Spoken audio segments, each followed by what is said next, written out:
because it actually is an idea dating back to ancient Egypt by a guy named al-Zawahiri, actually, who first kind of put forth this idea that there are nerves in the head and neck and scalp that could cause chronic headaches. Um, but it was rediscovered 22 years ago by a very prolific aesthetic surgeon. So, a cosmetic surgeon was doing brow lifts, and as part of the brow lift procedure, you basically decompress nerves in the forehead because you're trying to remove the little muscles and connective tissue that's tethering the brow down so that you can have a nice brow lift and look more youthful. But these patients would come back, and quite a number of them were also headache sufferers. And they said, hey, I really love how I look, but I should also let you know, I don't know if this is relevant, but I used to have these terrible headaches, and they're either significantly better or gone. And to this gentleman's credit, his name is Bauman Gairon, he actually took time out of a very busy and very lucrative cosmetic surgery practice to study this phenomenon, and that led to a lot of the headache procedures that have been developed today. It's the old saying that, sure, a lot of the best scientific discoveries occur accidentally. Yeah, no, it's Right, absolutely and this true. is another example of that. And it's one of the puzzling things for me when people have criticized in the past that this is a placebo effect, because the reality is you can't have a placebo effect when you're talking about a serendipitous finding. In other words, a placebo effect is when you give somebody a medication or provide some intervention that may not be doing what the person thinks that it's doing.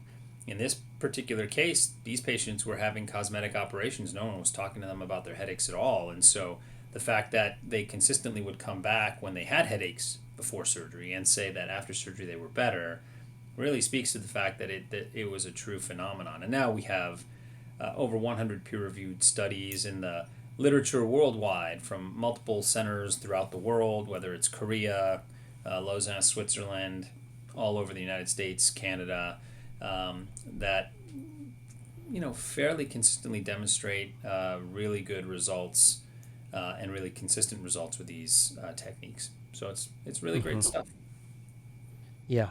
When I explain to people what you do, I go back to that story of the football player that you told me about, the NFL lineman, who you told me you went through several blades cutting through scar tissue at the back of his neck, only to arrive at severely damaged nerves in his occipital area at the back of his neck.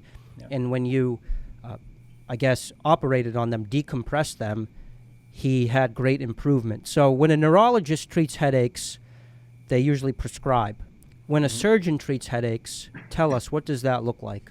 Yeah, so like you hit it exactly on the head. So the neurologists manage these headaches chemically. And in many cases, that is sufficient. That works well. It's certainly the more conservative approach, although, as we all know, no intervention is without its potential downsides. And so medicines can have, in some cases, very rarely catastrophic side effects and horrendous allergic reactions, or even other side effects that take a while to undo once the medication has stopped.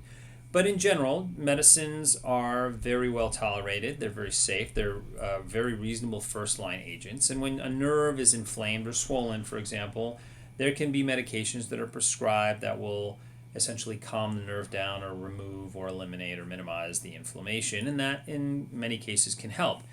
However, many times when the patients present to our office, they have failed a whole host of different medications from a number of different medication classes. And that's yet again one of the interesting phenomenon that I've seen when you look at what medicines are used to treat chronic headaches such as migraines. You have anti-seizure medicines, anti-blood pressure medicines, neuroleptics, things that modulate serotonin, calcitonin gene-related peptide, antidepressants, muscle relaxants, you name it, people have tried that type of drug for this type of problem. And typically when there's 25 different ways of managing any one particular problem, it's usually the case that no one treatment is super effective. Otherwise, that's what everybody would be using